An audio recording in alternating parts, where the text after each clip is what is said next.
संस्थापकाय च धर्मस्य सर्वधर्मस्वरूपिणे अवतारवरिष्ठाय रामकृष्णाय ते नमः। जननीं शारदां देवी रामकृष्णं जगद्गुरुं पादपद्मे त्वयोश्रित्वा प्रणमामि मुहुर्मुहुः। ॐ नमः श्री यतिराजाय विवेकानन्द सूरये सच्चित् सुख स्वरूपाय शामिने तापहारिणे।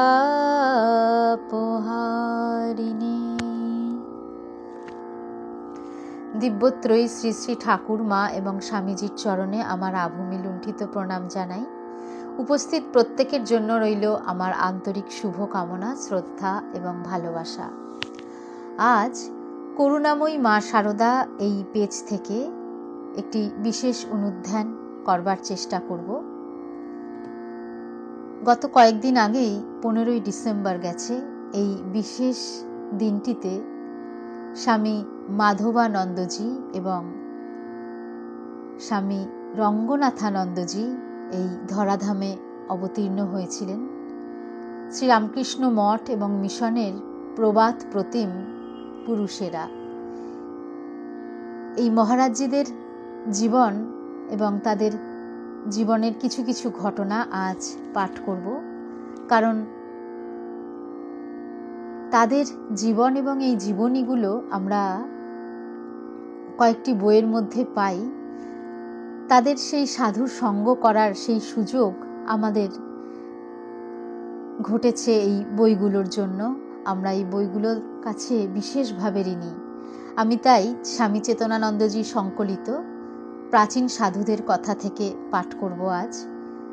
এই প্রসঙ্গে স্বামী চেতনানন্দজি বলছেন, ভাগবতে আছে তীর্থের জল ও মৃত্তিকা, দীর্ঘকাল মূর্তি পুজো ও সেবা মানুষকে পবিত্র করে, কিন্তু তত্ত্বজ্ঞ সাধুদের দর্শন কালেই মন শুদ্ধ হয়। এরাই জঙ্গম তীর্থ ও ভগবানের চলমান বিগ্রহ।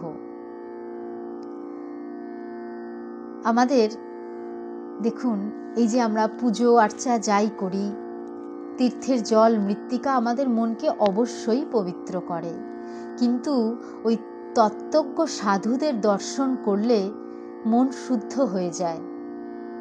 এই তত্ত্বজ্ঞ সাধুদের আমরা কিভাবে দর্শন করব? তারা তো স্থূলদেহে নেই। সেই জন্য আমরা এই বইগুলোর মধ্যে দিয়ে তাদের ওই বিমূর্ত উপস্থিতি আমরা পেতে পারি। তাদের জীবনের যে কাজ, তাদের যে উপদেশ, সমস্তগুলি আমাদের পরম পাথেয়। আমি অনুষ্ঠান শুরুর পূর্বে প্রথমেই একটি গান গাই এবং শেষেও করি। আজকেও সেটাই করছি। প্রথমে আমি একটি অতুল প্রসাদী সঙ্গীত পরিবেশন করব। এরপর আমি প্রথমে স্বামী মাধবানন্দজির কিছু স্মৃতি কথা পাঠ করব এবং তারপর স্বামী রঙ্গনাথানন্দজি মহারাজের কিছু ঘটনা পাঠ করবার চেষ্টা করব।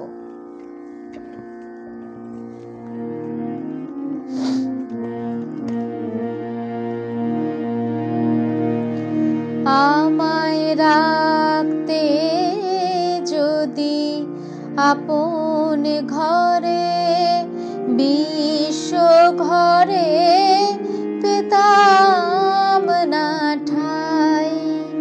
আমায় রাখতে যদি আপন ঘরে, বিশ্ব ঘরে পেতাম না ঠাই।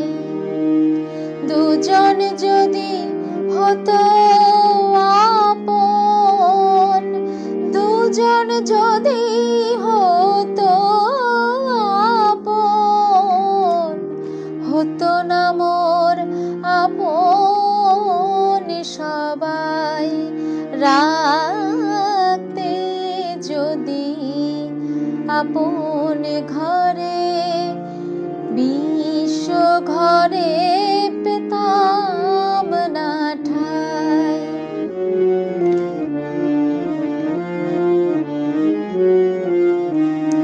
নিত্য আমি অনিত্য রে,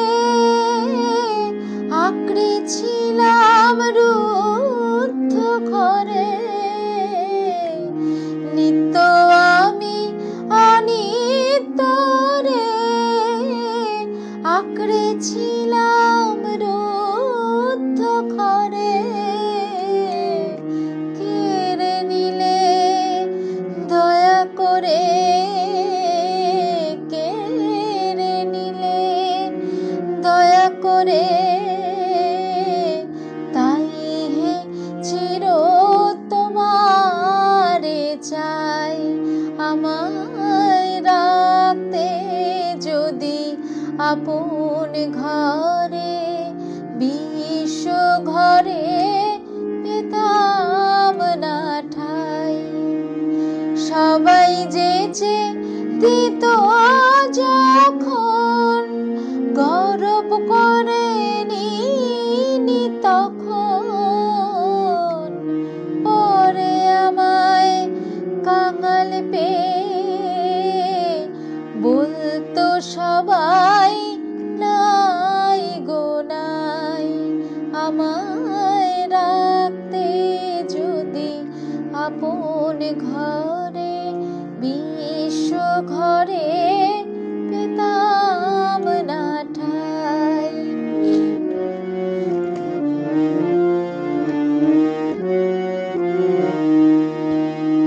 তোমার চরণ পেয়ে হরি, আজকে আমি হেসে মরি।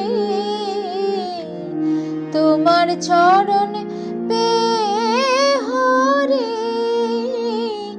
আজকে আমি হেসে মরি। কি ঠাই নিয়েছিলাম আমি, হায় রে কি ধন পাই নাই। হায় রে কি ধন চাই নাই।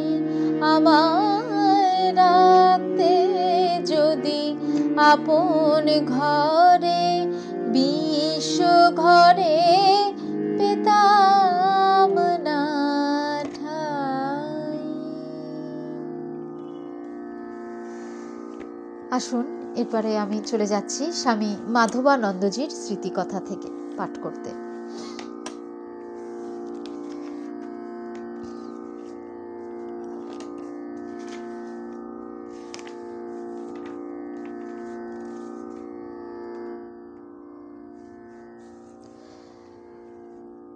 স্বামী অবজোজানন্দ লিখেছেন স্বামী মাধবানন্দজি সম্বন্ধে, সেটি স্বামী চেতনানন্দজি প্রাচীন সাধুদের কথাতে সংকলিত করেছেন। কি অপূর্ব কথা দেখুন। তিনি বলছেন, ভগবানকে নিজের সংসারে নিয়ে এসো। তিনি আমাদের পরমাত্মীয়, সুখে দুঃখে তারই দিকে চেয়ে থাকবে। আন্তরিক হলে সাড়া পাবেই। স্বামী অবজোজানন্দজি বলছেন, এ কথা বলতেন স্বামী মাধবানন্দজি, পূজ্যপাদ নির্মল মহারাজ। তদানীন্তন মঠাধীশ মহারাজের সমীপে কত রকম লোকই না আসতেন। ভক্ত, জিজ্ঞাসু, সংসার তাপিত, শোকার্ত সবাই। লোক কল্যাণ ভাবনায় সর্বত্যাগী তাপসও কিরূপ বিচলিত হতেন তা প্রত্যক্ষ করার ভাগ্য যাদের হয়েছে তাঁরাই অনুভব করে থাকেন। স্বামী মাধবানন্দজি ছিলেন যেন এক সুবিশাল বটবৃক্ষ স্বরূপ, যার শীতল ছায়াতলে সকলেরই হৃদয় জুড়াত। অতি সহজ সরল ২-৪টি মাত্র বাক্যেই মনের সর্বপ্রকার দ্বন্দ্বকে তিনি নিরসন করে দিতেন। মিতভাষী এই সন্ন্যাসী ছিলেন বাস্তবিকই তুলনাহীন। তার মুখের নিতান্ত সাধারণ কথাতেও থাকত অপরিমেয় শক্তি ও প্রেরণা। বারবারই তার মুখে শোনা যেত, ভগবানকে নিজের করে নাও, যেন তোমার আর 5 জন আত্মীয়ের মতো। এভাবে চলো, আন্তরিকতা থাকলে এই জীবনেই দর্শন পাবে। দেখুন স্বামী মাধবানন্দজি কিভাবে আশা জুগিয়েছেন। তিনি বলছেন তাকে আত্মীয়র মতো করে নাও, ভীষণ কাছের করে নাও, এবং কতটা জোরের সাথে বলছেন। তার কথার কি শক্তি, কি প্রেরণা। বলছেন সেই রকম আন্তরিকভাবে চাইলে এই জীবনেই তার সাড়া আমরা পেতে পারি। এই সব শব্দ, এই বাক্যগুলো, এই সবগুলোই তো পাওয়ার জন্যে আমাদের অন্বেষণ, আমাদের খোঁজা। আমরা তাদেরকে হয়তো পাইনি স্থূল দেহে, কিন্তু এই যে বইয়ের মধ্যে এক একটি কথা, এক একটি শব্দ শক্তি আমাদের ভিতরে কিভাবে যে সঞ্চারিত করে দেয়, সেটাই বড় অদ্ভুত। এরপর আরেকটি ছোট অংশ পড়ছি, যার শিরোনাম হচ্ছে কিছু ভেবো না, নিরাশ হইও না। অর্থাৎ আমরা সংসারী জীব, মুহূর্তে মুহূর্তে আমরা নিরাশ হয়ে পড়ি, কারণ আমাদের এই স্থূল চোখে, স্থূল অনুভবে তো কিছুই আসে না। না, তখন এই কথাগুলো থেকে আমরা যেন মনে হয় অনেক দূরে রয়েছি, সে কারণে আমাদের মধ্যে নিরাশা আসে। তাই এর শিরোনামের মধ্যেই দেখুন কি অপূর্ব সুন্দর একটা শক্তি। লিখছেন, স্থান বেলুর মঠ, অধ্যাত্ম পথের পথিক গৃহী বা ত্যাগী সকলের জন্যই মাধবানন্দজির আশ্বাস বাণী ছিল এই রূপ। গীতায় আছে 4 রকম ভক্তের কথা, আর্ত, জিজ্ঞাসু, অর্থার্থী ও জ্ঞানী। আমাকে কতজনে কত রকমের চিঠি দেয়।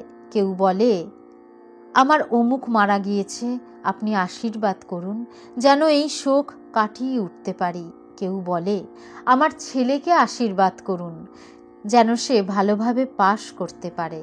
এরা হলো আর্ত বা অর্থার্থী। এই যে আমরা জাগতিক জিনিস নিয়ে যখন ঈশ্বরের দরবারে গিয়ে হাজির হই, একেবারে সাধারণ কামনা বাসনা, আমরা তো জগতেরই মানুষ, সাধারণ মানুষ, আমাদের অনেক সময় সাধারণ কিছু চাওয়া আমরা তার কাছে পেশ করি, স্থূল চাওয়াগুলো পেশ করি। এই চাওয়াগুলোকে গীতায় ভাগ করেছে, এই হচ্ছে আর্ত বা অর্থার্থী। আরও একটু উঁচুতে জিজ্ঞাসু, অর্থাৎ যার মনে কৌতূহল আছে, সে জিজ্ঞাসু, ঈশ্বরকে যে জানতে চায়, বুঝতে চায়।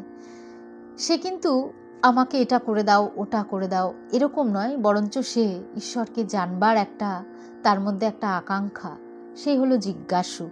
এরপরে হচ্ছে আরও উঁচুতে জ্ঞানী। যারা সংসারে থেকে ঈশ্বরের উপাসনা করে তাদের খুব সাবধানে চলতে হয়।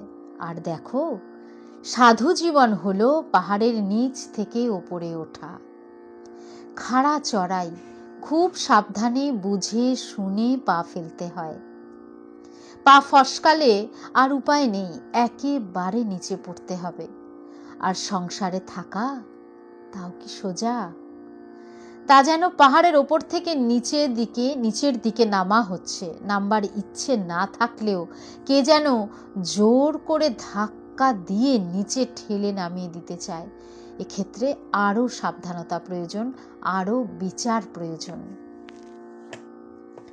অপূর্বভাবে মহারাজজি বুঝিয়ে দিচ্ছেন, যারা সাধু তারা তো উপরে উঠছেন, আর যারা গৃহী তাদের অবস্থা আরও শোচনীয়। তাদের উপর থেকে যেন একটা শক্তি নিচের দিকে নামিয়ে দেওয়ার চেষ্টা করছে। সে অনেক কষ্টে উপরে উঠছে এবং সংসারের জাগতিক নানা রকম কিছু তাকে বারবার করে অবদমিত করার চেষ্টা করছে। তাই বলছেন খুব সাবধানে চলতে হয়। তাকে স্মরণ মনন করে পা ফেলতে হবে, তাকে ভার দিতে হবে, তার কাছে সমর্পণ করতে হবে। তার জন্য একটুখানি করলে তিনি অনেকখানি দেখেন। কি ভরসার কথা! তিনি বিন্দুতে সিন্ধু দেখেন। কেউ যদি তার দিকে 1 পা এগিয়ে দেয় তো তিনি 10 পা এগিয়ে আসেন। তার নাম জপ করতে ছাড়বে না। যথাসাধ্য চেষ্টা করে সময় করে নিতে হয়। ঈশ্বরের মতো আপনার কেউ নেই। আত্মীয় স্বজনদের ওপর একটুখানি বিরূপ ভাব থাকলেই তারা সবসময় প্রতিশোধ নেওয়ার চেষ্টা করে, কিন্তু ঈশ্বরের কাছে সব ক্ষমা। তাই সংসারে খুব সাবধানে থাকতে হয়। দেখুন, মহারাজজি একদম এত কঠিন অঙ্কের যেন একটা সহজ সরল একটা সলিউশন দিয়ে দিচ্ছেন। কারণ তিনি জানেন, তিনি তো বিশাল বটবৃক্ষের মতো। মানুষের দুঃখ তাকে বিচলিত করত। তার নিজের কোনো কিছু নিয়ে কিন্তু তিনি বিচলিত হতেন না, কিন্তু সাধারণ মানুষের দুঃখ যখন তার কাছে পেশ করা হতো তিনি অধীর হয়ে পড়তেন, বিচলিত হয়ে যেতেন। কি করে মানুষগুলো মুক্তি পাবে? দেবতার অংশ এরা। এই দেবতারা চেষ্টা করেন, এই ধরাধামে আসেনি এই জন্য কি করে আমাদেরকে মুক্ত করবেন, যন্ত্রণা থেকে মুক্তি দেবেন। তাই বলছেন জপ করা ছাড়বে না। জপকে নিয়েই যত পারবে সেই তাকে আরও আঁকড়ে ধরো, আরও বেশি করে তাকে আপনার করে নাও বলছেন। সাধারণ আত্মীয় স্বজনের সঙ্গে একটু বিরূপ ভাব হলেই তারা কত রকমভাবে প্রতিশোধ নেওয়ার চেষ্টা করে, কত রকম কটু কথা, কত কিছু আসে। যাদের জন্য আমরা এই আত্মীয় স্বজন, যাদের জন্য আমরা প্রাণপণ করার চেষ্টা করি, তাদের প্রতি এতটুকু আচরণের এদিক ওদিক হলে তারা কিন্তু ছাড়েন না। কত রকমের মধ্যে পড়তে হয় আমাদের। কিন্তু দেখুন, এই ঈশ্বরের কাছে কত বড় দরজাটা খোলা, তার কাছে সব ক্ষমা। আসুন এরপর আরেকটি ছোট অংশ পড়ি। এত সুন্দর, এর প্রত্যেকটি অংশই মনে হয় পড়ে ফেলি, কিন্তু সময়ের তো একটা ব্যাপার আছে, তাই কিছু কিছু অংশ তুলছি আমি। তিনি বলছেন, ধ্যান অভ্যাস করতে করতে মনে স্থিরতা আসবে। তবে প্রথম প্রথম মনে চঞ্চলতা তো থাকবেই। তার জন্য কিছু ভেবো না, নিরাশ হইও না। নিরাশ হওয়ার কিছু নেই। ঠাকুরের কথামৃত পড়তে থাকো, তাতে খুব আশার কথা আছে। মাস্টার মহাশয়ের অর্থাৎ শ্রীমর সঙ্গে মেশার সৌভাগ্য হয়েছিল আমার। তা তিনি আমায় বলেছিলেন, আমি সত্যি সত্যিই বলছি, শ্রী শ্রী ঠাকুরের যে বাণী তা খুবই আশাপ্রদ। এতে বিন্দু মাত্র নিরাশ হওয়ার কিছু নেই। দেখুন, এক দিব্য পুরুষ আর এক দিব্য পুরুষের কথা বলছেন, শ্রীম মাস্টার মশাই, যিনি শ্রী শ্রী ঠাকুরের সমস্ত লীলাটিকে, কথাটিকে অনেক অংশে ধরে রেখেছিলেন।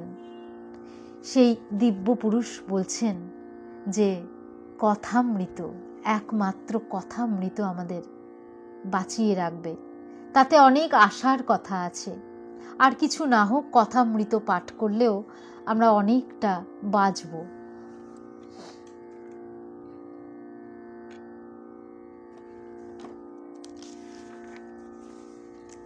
এরপর আরেকটি অংশ পড়ব, যেখান থেকে জানতে পারবো যে তার কাছে যারা নবীন অল্প বয়সী ছেলেরা যখন মহারাজজির কাছে যেতেন, তারা ওই অল্প বয়স জনিত যে চঞ্চলতা, নানা রকম কিছু নিয়ে যেতেন। যখন তার সঙ্গে কথা বলতেন, কথা বলার পর তাদের মধ্যে পরিবর্তন ঘটে যেত। সেই একটি ঘটনা পড়ছি। কৌতূহলী কোনো এক নবীন সাধু খুব সাহস করে একদিন জিজ্ঞাসা করে বসল, আপনি কি দেখেন? অমন অপলক নেত্রে এক দৃষ্টিতে বাইরের দিকে। মহারাজজিকে জিজ্ঞাসা করছে দুটো অল্প বয়সী ছেলে। খানিকক্ষণ চুপ করে থেকে মাধবানন্দজি একটু মৃদু হেসে উত্তর দিলেন, ওই নারকেল গাছটিকে দেখো। জিজ্ঞাসু সেদিকে চোখ ফেরালে নারকেল গাছের পাতাগুলি দেখিয়ে তিনি বললেন, যেমন মৃদুবন্দ বাতাস বইছে, তালে তালে পাতাগুলো কখনো দুলছে ডাইনে, কখনো বায়ে, আবার সামনে পিছনে, কখনো বা স্থির হয়েও থাকে, যেন অচঞ্চল দাঁড়িয়ে আছে। আর এই কারণেই ঝড় ঝাপটাতে ওদের কিছু করতে পারে না, ওরা ভেঙে পড়ে না, অক্ষতই থাকে। আমরাও যদি অমনিভাবে সব সময় ঠাকুরের ইচ্ছের সঙ্গে তাল মিলিয়ে চলতে পারতাম। দেখুন, মাধবানন্দজি মহারাজ বলছেন ওই নারকেল গাছটিকে দেখিয়ে সে কিরকম হাওয়ার সঙ্গে সঙ্গে নিজে ডাইনে বায় থেকে তার সাথে অ্যাডজাস্ট করছে, তাই সে ঝড়ে পড়ে যাচ্ছে না। এনাদের প্রত্যেকটা কথার মধ্যে দিয়েই একটা আদর্শ যেন আসছে, একটা উপদেশ আসছে। আমরাও জীবনে চলতে গিয়ে ঝড় ঝাপটার মধ্যে টাল মাটাল হয়তো হয়ে যেতে পারি, কিন্তু সেই সময়ও যদি তাকে ধরে থাকি, যদি সেটাকে অ্যাডজাস্ট করবার চেষ্টা করি, ঝড়ে পড়ে যাব না অন্তত। আরেক দিনের কথা, তরুণ এক সাধু সেদিন সকালে স্বামী মাধবানন্দজির মাথা মুন্ডন করে দিচ্ছিল। বয়সে নবীন, তাই আত্মপ্রশংসায় উৎসাহী হয়ে মহারাজকে বলল, মহারাজ, আমি কিন্তু খুব ভালো কামাতে পারি, দক্ষ নাপিতের মতো। স্মিত হাস্যে মাধবানন্দজি মহারাজ উত্তর দিলেন, মানুষকে বা অন্য কোনো প্রাণীকে অনুকরণ করো না, সব ব্যাপারে একমাত্র ঠাকুরকেই অনুসরণের চেষ্টা করবে। আমাদের চিন্তা ভাবনা, চলা ফেরা, কাজকর্ম দেবতার মতো, আমি শিবের মতো বসে আছি, শিবের মতো ধ্যান করি, এরকম কথাই সর্বদা ভাবতে ও বলতে চেষ্টা করবে। দেখুন, তাদের সাধারণ ঘটনার মধ্যেও, সাধারণ সাধারণ যে বিষয়গুলোর মধ্যেও এই দিব্য পুরুষেরা, এই প্রবাদ প্রতিম যে মহারাজরা, তারা কিরকম অদ্ভুতভাবে তাদের উপদেশ দিয়ে যান। নবীন সাধু সে একেবারেই খুব সাধারণভাবেই বলেছে যে আমি কিন্তু খুব ভালো নাপিত, নাপিতের কাজ করতে পারি। কিন্তু তিনি কি বললেন দেখুন, তারা সর্বদাই নিজের ভেতরে ওই আত্মার শক্তির উপরে থাকেন যেন সব সময়। সে কারণেই বললেন যে ওই নাপিতের অনুসরণ করো না, নাপিতের অনুকরণ করো না, কখনো বলো না, কারণ তোমার ভেতরে ওই আত্মা রয়েছেন, পরমাত্মার সেই অংশ, তুমি বিরাটের অংশ, তুমি সর্বদা ঠাকুরকে অনুসরণ করবে। তুমি নিজের ভেতরে মনে করবে আমি শিবের মতো যোগী। মানে অপূর্ব অপূর্ব, ভাবলে এসব কথা মনন করলে নিজের ভেতর থেকে একটা যেন অদ্ভুত শক্তির সঞ্চার হয়। আসুন, আজকে এখানে মাধবানন্দজি পাঠ শেষ করলাম। এরপর আমি চলে যাব স্বামী রঙ্গনাথানন্দজি মহারাজের কিছু অংশ পাঠ করবার।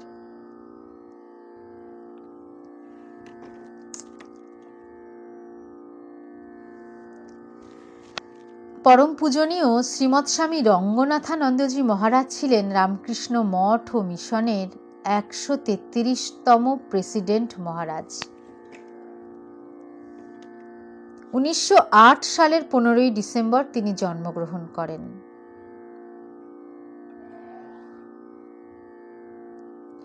ঠাকুরের 5জন অন্তরঙ্গ পার্ষদের তিনি সাক্ষাৎ লাভ করেছিলেন। স্বামী শিবানন্দ, স্বামী সুবোধানন্দ, স্বামী অভেদানন্দ এবং স্বামী অখণ্ডানন্দ ও স্বামী বিজ্ঞানানন্দ মহারাজের সান্নিধ্য লাভ করার পরম সৌভাগ্য হয়েছিল তার। কথামৃতের লিপিকার শ্রীম বা মাস্টার মহাশয়ের সাক্ষাৎ তার জীবনের শ্রেষ্ঠ অর্জন। স্বামী রঙ্গনাথানন্দজি মহারাজ দেখুন, এতজন মহারাজের সঙ্গ লাভ করেছিলেন এবং শ্রীম বা মাস্টার মশাইয়েরও সঙ্গ লাভ করেছিলেন। পৃথিবীর 5টি মহাদেশের প্রায় 50টি দেশে তিনি সনাতন ধর্ম প্রচার করেন। তিনি ছিলেন বৈদান্তিক সাধু, অথচ পরম মাতৃভক্ত। তার জপের মালা দেখলেই বোঝা যেত তিনি কত ভক্ত ছিলেন।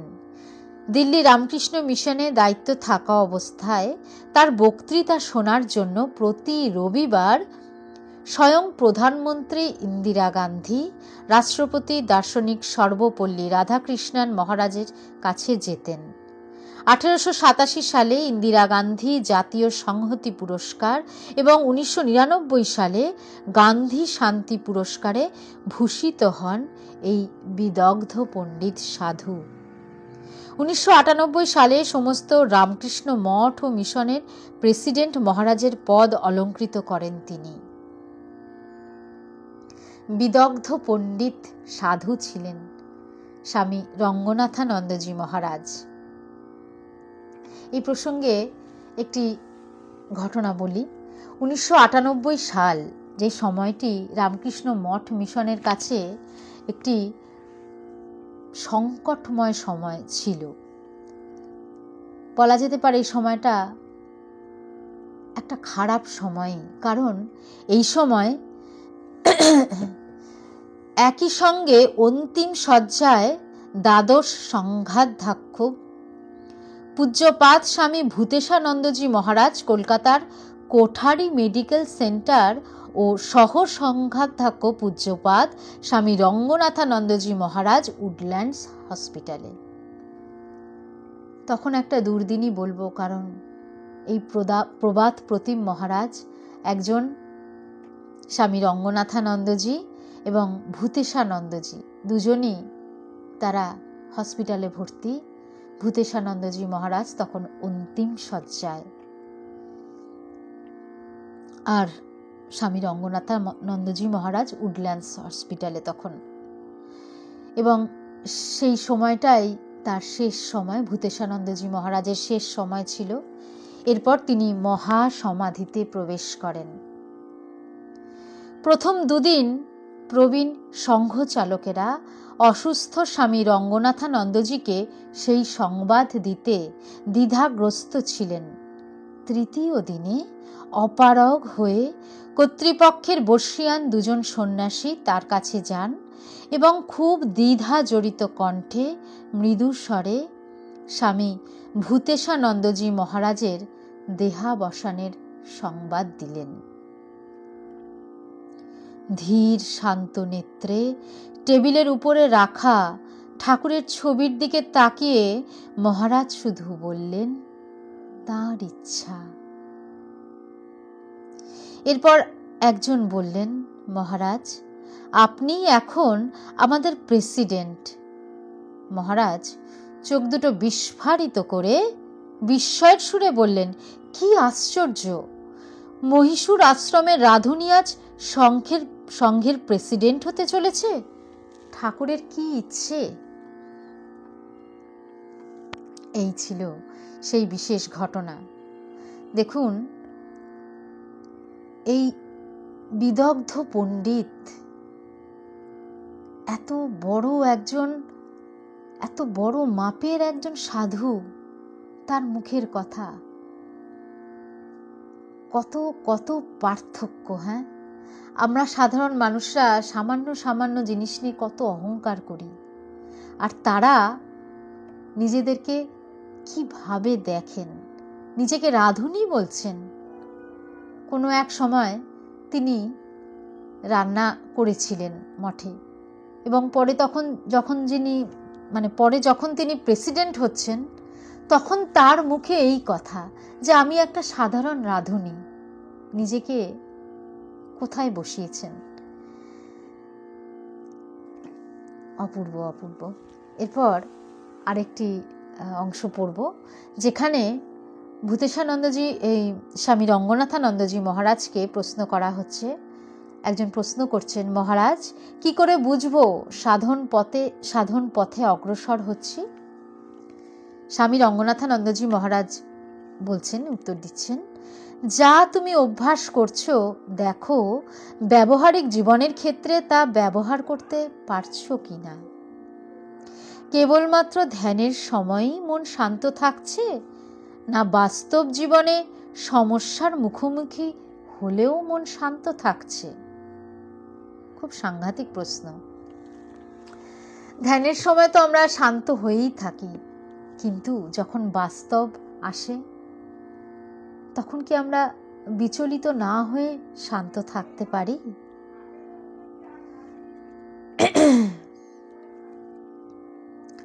Test it in the field of life, তিনি বলছেন। তুমি সাধনায় যে কতটা অগ্রসর হয়েছ, তুমি ধ্যানে কতটা অগ্রসর হয়েছ, তার পরীক্ষা স্থল হচ্ছে তোমার বাস্তবের পরিস্থিতি। সেখানেই তোমার মূল্যায়ন হবে তুমি কতটা নিজেকে শান্ত ধীর স্থির করতে পেরেছ। আমাদের প্রত্যেকের, তারপর তিনি বলছেন, আমি উপনিষদের কথাই বলবো। আমাদের প্রত্যেকের দুটো জার্নি আছে, একটা ইনওয়ার্ড জার্নি, একটা আউটওয়ার্ড জার্নি। আউটওয়ার্ড জার্নি হলো খাওয়া, পড়া, পড়াশুনো, শেখা, চাকরি করা, বিবাহ করা, সংসার প্রতিপালন করা ইত্যাদি। ইনওয়ার্ড জার্নি হলো রিলিজিং ইয়োর ট্রু নেচার। এই দুটোকে মিলিয়ে দাও, তাহলে একটা আরেকটার টেস্টিং গ্রাউন্ড হয়ে উঠবে। ধরা যাক তুমি চার্চে যাও। মহারাজ এক ইউরোপীয় ব্যক্তির সাথে কথা বলছিলেন, তাই এরকম বললেন যে চার্চে যাওয়ার কথা। এরপর তোমায় দেখতে হবে চার্চ থেকে ফিরে তুমি তোমার প্রতিবেশীর সাথে কিরূপ ব্যবহার করো, তোমার স্বামী, তোমার ছেলে মেয়েদের সঙ্গে কিরূপ ব্যবহার করো। খুব সহজ পরীক্ষা দিয়ে দিলেন। তিনি খুব সহজে বলে দিলেন এই পরীক্ষা, কিন্তু এই পরীক্ষা যে কতটা কঠিন তা আমরাই বুঝতে পারি, এবং আমরা যে কতটা এগোচ্ছি নিজেরাই বুঝতে পেরে যাব। আসুন এবার আমি আমার একটি সঙ্গীত পরিবেশন করব, শেষে যে সঙ্গীতটি পরিবেশন করি সেরকমভাবে, এবং এই সঙ্গীত পরিবেশন করা হয়ে গেলে আমার অনুধ্যান শেষ করব।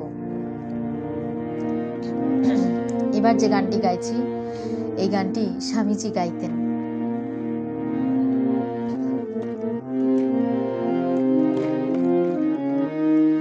রাজো রাজেশ্বর দেখা দাও, রাজো রাজেশ্বর দেখা দাও, করুণা ভিখারি আমি, করুণা নয়নে যাও, রাজো রাজেশ্বর দেখা দাও, করুণা ভিখারি আমি, করুণা নয়নে যাও, রাজো রাজেশ্বর দেখা দাও। চরণে উৎসর্গ দান করিয়াছি প্রাণ, সংসার অনল কুণ্ডে ঝলসে গিয়াছে তাও, রাজো রাজেশ্বর দেখা দাও। কলুষ কলঙ্কে ভরা আমৃত হৃদয়, মোহে মুগ্ধ মৃতপ্রায় হয়ে আছি দয়াময়। মৃত সঞ্জীবনী দানে শোধন করিয়াল রাজেশ্বর দেখা দাও। করুণা ভিখারি আমি, করুণা নয়নে যাও রাজেশ্বর দেখা দাও।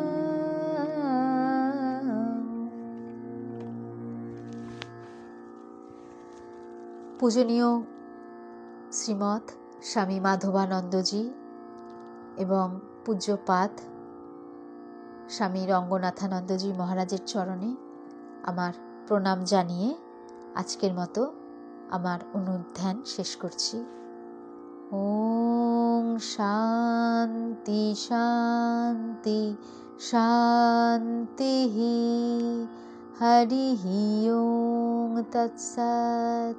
শ্রীরামকৃষ্ণার্পণমস্তু।